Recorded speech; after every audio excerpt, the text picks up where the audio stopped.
Unbeknownst to me, today is fuel day. Ensinger Performance sent out another skid of methanol. They're supposed to call Billy and let him know when they're going to be here. Unfortunately, that call comes at the exact time that the semi rolls up out front. No big deal. I grabbed the skid loader and the forks, went out, unloaded the skid off the semi, and started to bring it in the shop. Just about the time I set the skid down, Billy and Allison both showed up at the shop at about the same time to start work. Tommy showed up just a little bit later. We'll get to that in a minute.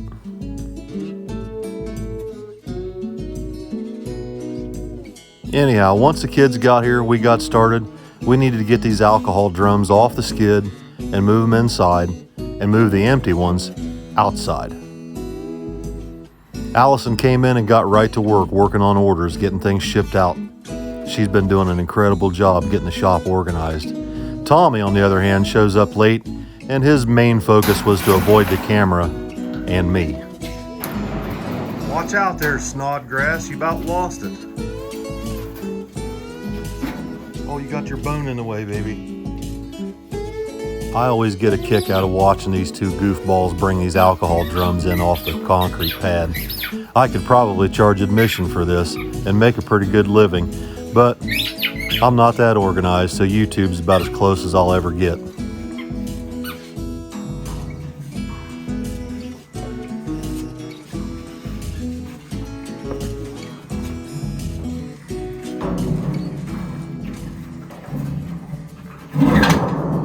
Once we had all the fuel drums put away, it was time to get the Falcon out of the trailer.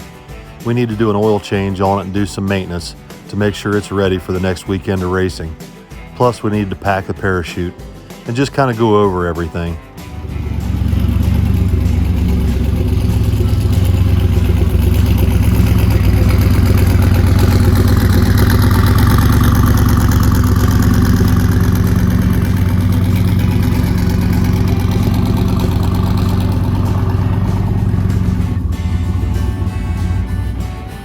Once the kids got the Falcon in the shop, they let it sit in there and run for a little while to get some temperature in it.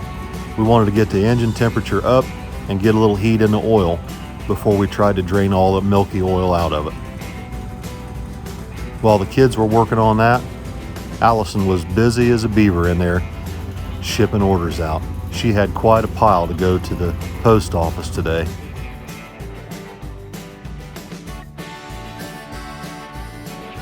I figured while the kids were busy working on that oil change, I'd take the dogs into town and go pick up some subs for everybody at Jersey Mike's.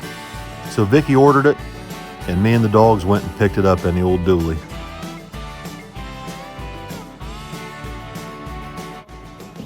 Well, hey, it's time to eat. What's all that all over the table out here?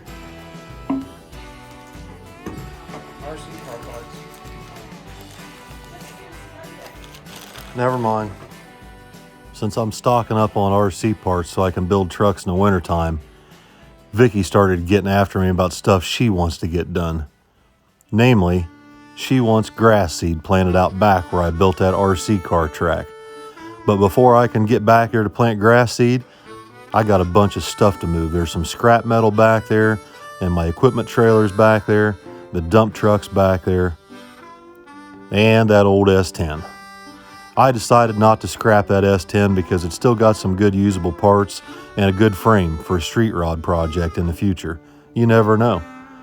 So I go ahead and get all this stuff moved out of the way and decide, well, today's a pretty good day to haul the rest of this scrap metal down to the scrap yard. So I load up everything I needed to get to the scrap yard on the old dump truck, and I figured it might have one more load of scrap hauling left in it. So me and June Pup run this load down to the scrap yard, and we run into trouble on the way home. Just about the time I made it back to National Trails on 40, I look down and see the oil pressure is on about 5 pounds and the water temperature's maxed out. Hold on, June Pup, this might get ugly. Well, that's the last load for this old DT466. She's done. I thought it might have one more load of scrap hauling in it, but Didn't quite make it all the way home. I called Billy. Hopefully he can get down here quick enough with a tow strap. He can get hooked to me and drag me back to the shop before this damn thing runs out of air. Because I got about 100 pounds left in the air tank, and once it's out, the brake's set, and that's it. So just a few minutes later, Billy comes pulling up with my old dually. All we need to do is back this thing up to the front of the dump truck, throw a strap on it, and it's only about 1.5 miles up the road to get it home. Pretty simple project, really. Maybe not for Billy, though. Hey, ho! Stop!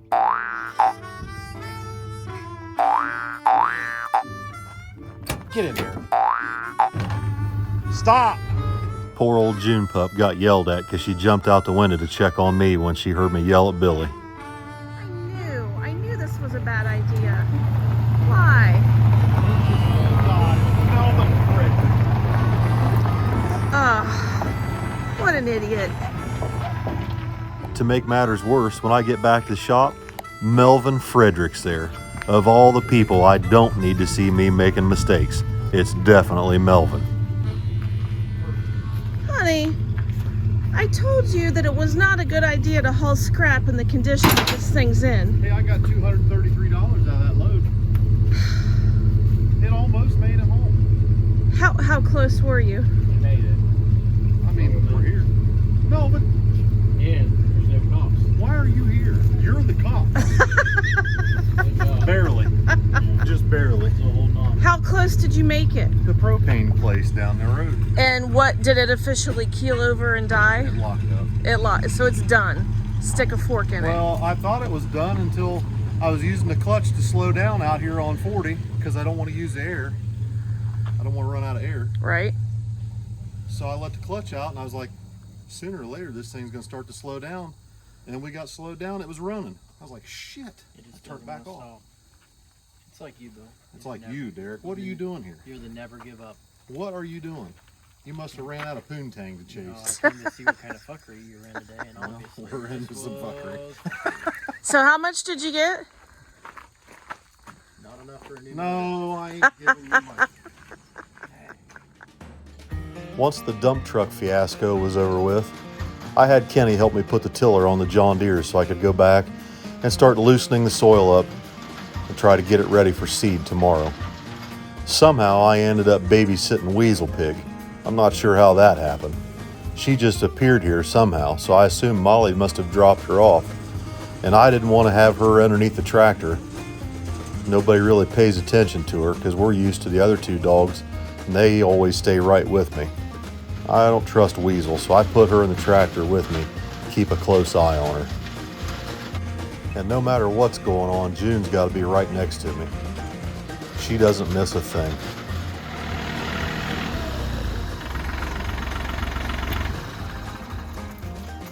That was quite the racket. Well, I had to keep Weasel Pig in the tractor so I didn't mix her guts in with the dirt. She doesn't have any sense to stay back. She just runs everywhere, so she got to ride in the tractor. How'd she like it? Well, she's She's still wagging her breathing. tail. She's wagging her tail. What do I you think she think, wants Weasel? to go out. Wait, Oh my gosh. Oh. It's June. ready. June is just like waiting for your move. Hi, Scrapper. What you doing, Punky? I'll put seed down tomorrow.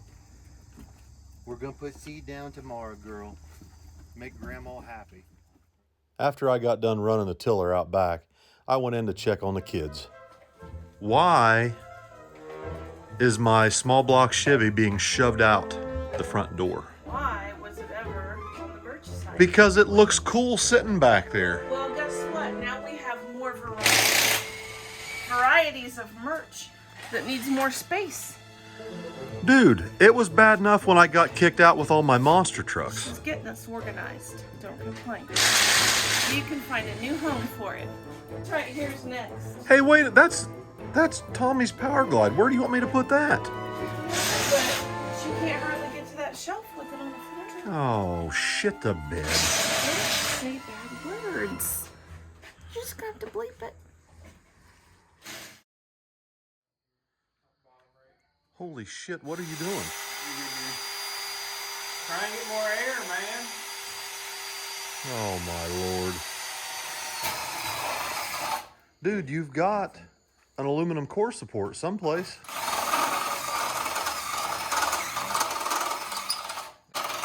And this thing doesn't weigh much either. Took a big square out on that side. Direct flow to the turbo. Oh boy.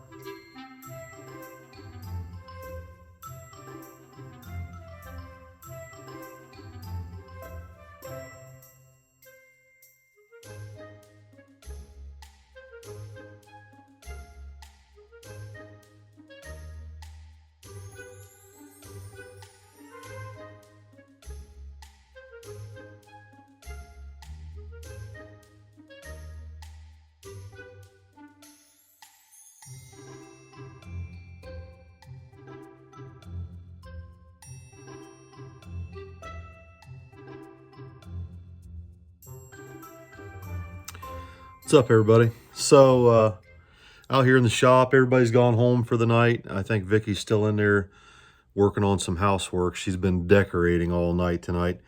It's time for fall, so she's got her fall leaves and fall decorations and fall lights and candy corns and candy pumpkins in the pumpkin candy dish and all that stuff. So she's in there busy doing that. I'm out here in the shop for a little while tonight, and I thought I would ask to see if anybody had any questions that they would like answered tonight at the end of the video. So I'm going to get into that now. There's a handful of them there that I've copied, and I'm going to paste them up. I'll read them off, and we'll answer them. So let's start here. Question is, what is the plan with the old motor out of Billy's truck? Are we going to see some flat tops and an Isky cam going in it? And will we be seeing some big block Nova action going together this winter? Also, will we see the Precision 71s going on the Falcon anytime soon? So the plan is for Billy's old motor, this is the 15-degree motor. It's in here on the engine stand. And we have discussed this, and the idea that we have is that this little guy, the dish piston 15-degree 400, is still standard bore. The cylinder walls still look good. There's nothing hurt in the short block. I think what we're going to do is we have a brand new set of 13-to-1 standard bore 400 pistons over there that we had bought to put in Billy's old 23-degree combination engine, or one of them. There's one of them laying back there. So we have a brand new set of 23-degree 13-to-1 dome pistons that'll fit in this block. So I think what we're going to do is we're going to find another nice set of 23-degree heads, and we're going to switch that motor over to 23-degree and put compression in it. The question is, what heads do we get? I'll leave this for you guys to answer me in the comments. If you wanted to buy the baddest 23-degree head on the planet that used stock valve spacing and pretty much stock geometry, what would you buy? I've had some, well, I'm in Facebook jail again right now, but before I got put in Facebook jail, I asked that question, and I had a lot of good comments, and there was a lot of people that mentioned Chad Spear, and I've talked to Chad. I gave Billy Chad's number. I don't know if Billy's ever called him or not. A lot of people mentioned BES.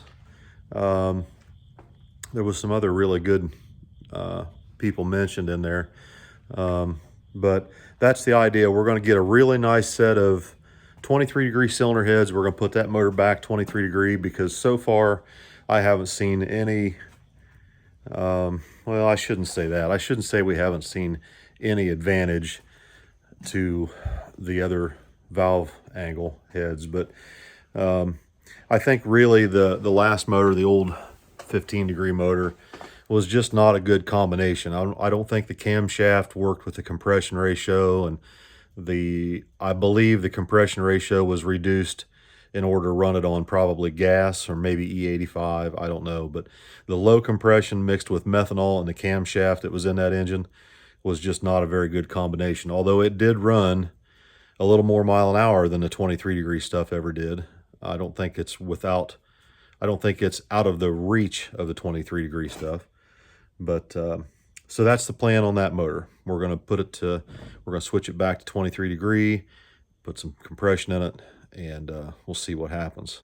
As for the second part of that question about the Falcon, we already have a set of Precision 7675s up over top the garage in the mezzanine.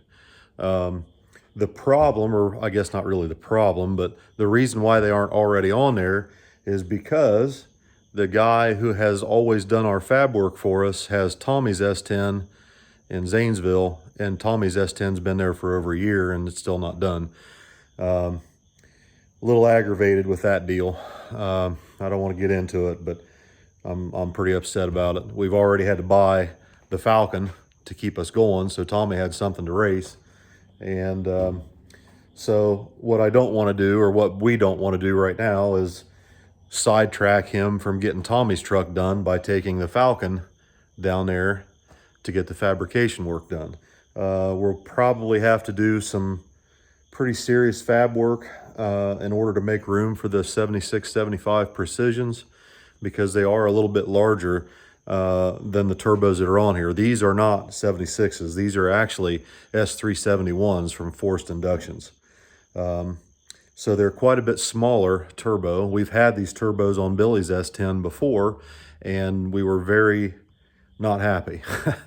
They were totally wrong for the combination that we had. What we had was a 13.5 to 1. Well, no, actually we had it 11 to 1. We had an 11 to 1 400 small block Chevy, and it just absolutely ran out of breath at about 138 miles an hour. And I mean, it would not go any faster. Now the Falcon's been 143 since we've had it. But the Falcon is a 370 cubic inch engine. So a little bit smaller engine, a little bit more efficient cylinder head, I would assume, because it's a trick flow LS head. And the turbos are much happier on the little LS motor than they ever were on the S10. So that is the biggest reason why the Falcon doesn't already have another set of turbos on it. I don't know if Billy's looked around for somebody else that can do some fab work for us and switch the turbos over, but we're not taking anything else down there to him until he gets that S10 done. I don't want to see him working on anything else other than that S10 until we get the S10 back. So let's go to the next question. All right, Don Pfeiffer asked, Bill, there have been a number of individuals asking in regular comments lately about explaining what the scramble button is. I've tried answering a couple of the guys the best I could, but could you please explain to folks that may be new around here and don't know about this magical scramble button, please? Okay, so the scramble button, what that does is it adds a predetermined amount of dome pressure to the wastegates. This increases the amount of boost that the boost controller is programmed to create in the intake manifold. Now, the way this happens is Billy's truck and the Falcon, both twin turbo cars, they've got two wastegates, one on either bank, and the wastegates have a valve that opens and allows air to bypass the exhaust wheel of the turbo and come out the fender. Now, the reason that we do it this way is because you're taking a guess at not only how fast the truck or the car needs to go to beat your opponent, but also what the lane will hold. And generally what we try to do is put a conservative tune-up in it that we know will go A to B and play the odds. Now, what happens is if the conservative tune-up that we put in, that we know will go A to B, that we know will not knock the tires off, is too slow and we have a problem where we're behind at 60 foot or 330 feet, and we need more power, the only way to win is to add more power. And since we didn't already have it programmed into the boost ramp, we can program an additional percentage of boost to be added when the kids or the drivers push this button on the steering wheel. And that is all programmed into the boost controller or through the ECM in the case of the Falcon. It has a Holley computer ECM in it. Now the truck has a standalone boost controller. So the truck, you don't have to have a laptop to program anything but the ignition in the truck. Everything else is programmed either through the wastegate controller or through the dump valve controller. It has two separate controllers in it, but that's why we do it that way. So good questions, guys.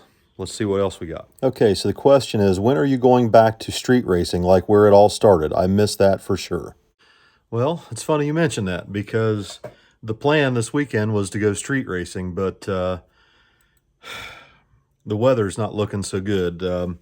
We were actually planning on going to Texas this weekend, which is part of the reason why there was such a big push for the diesel pickup truck this week. But unfortunately, it looks like there's rain pretty much everywhere, all over the Midwest and southern states this weekend. So doesn't look like we're going to get to go street racing, but it's fall, wintertime's coming. And what that generally means is when it gets too cold and nasty up here to race, we head south. Usually we go to the pad, we go to Texas. Florida has been mentioned a few times, some no preps down there. Georgia, Alabama. It's hard to tell where we're going to show up, guys. We also like going to Memphis. Our friends down at Memphis 10 hold some races down there at Byhalia Raceway. We've been wanting to go down there, and now we've got a diesel truck. We can go. And but anyway, yeah, we're definitely wanting to get back into the street action as soon as possible. Lately up here locally, our local tracks have been holding a lot of no prep races, and whether we like it or not, or whether we agree with it or not, our presence there seems to help with attendance. And I'm not really comfortable in talking about it, because we just want to be regular people like everybody else. But it's got to the point now where people drive hours and hours and hours to come see us for whatever reason. But so since our local tracks have been stepping up and trying to host no prep races, we have been trying to support those events and support those tracks and support those promoters whenever possible, because we definitely want to help our local tracks. We want to see all these tracks stay alive. So, lately you've seen us at the track a lot doing the no prep racing, but local tracks are starting to come to the end of their season here in Ohio. So generally when that happens, we head south. So I would imagine you'll be seeing some street racing action here pretty soon. But that is a good question, and I definitely appreciate that question. We get that question a lot, street racing channel. But it's just one of those things, guys, where there's a lot of people that want to come see us for whatever reason. They want to come see us and they want to meet us. And street racing is not a spectator sport. To be honest, when we go out of town and we go racing like at Dig or Die, if we get 3 or 4 or 5 or 10 or 15 or 20 or 30 or 40 or 50 or 60 people that stop by the pit and say, hey, are you going to the street tonight? You going to the street racing tonight? The answer will be no, and we will not go, because if there's 20 or 30 spectators asking us if we're going, that means they already know it's happening. They already know where the spot is, and it's generally going to be a cluster. and we don't like dealing with that. We'd rather go to Oklahoma or go down to Texas, Kansas City. Of course, you know, we lost Toby. We lost Toby. I don't know if Kansas City will ever be the same, but, you know, we like to go out there where they take the street racing a little more serious. It's not so much a spectator thing where they got to tell everybody what we're doing and where we're doing it so that they can get their friends out there to watch them. It's a little bit different out west. They take things, especially down in Texas and things like that, they take it a little bit more serious. Now at the pad, that's a totally different story. The pad is the pad. You can pretty much street race there all night. The cops may come and run you off 2 or 3 times, but generally the pad, nobody gets arrested, nobody gets impounded. Generally, it's not that it's always going to be that way or that it is always that way, but generally the pad is a fairly safe place to street race. So they get a lot of spectators down there. We don't really care at the pad, but so I'm rambling. Sorry. It's about time for me to finish this video up. These long videos take forever to upload. They give me a lot of trouble because I do them on my phone, and that's a whole nother story. But I'm going to go ahead and sign off here tonight, guys. Thank you for all the questions. Thank you for watching all the videos. Thank you for buying all this merchandise. Oh my goodness, you guys are crazy.